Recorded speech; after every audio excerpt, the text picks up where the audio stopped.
Yes, bana, msanii Zuchu amekuwa akisifika zaidi kama msanii wa kike kutokea Tanzania ambaye amekuwa akitoa burudani za viwango vya juu katika hafla za harusi.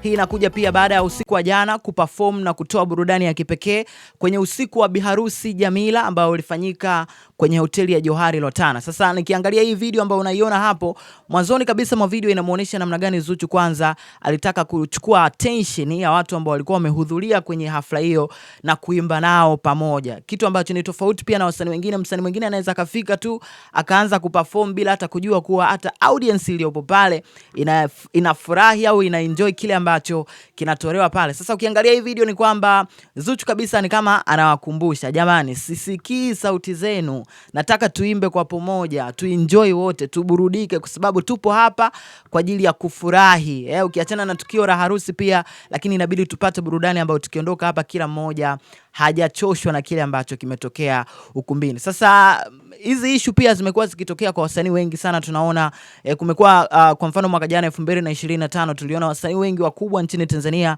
walikuwa wakiperform, wakionekana wakiperform kwenye hafla mbalimbali za harusi.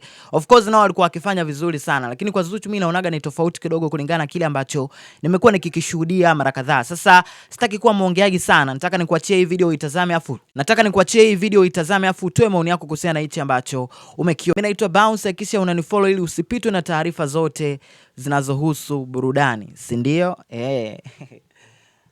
Mbona sauti hazitoki?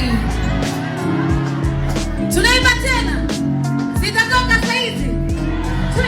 Waiteni wambea wa kusini na mashariki waje kuona. Bado niko naye.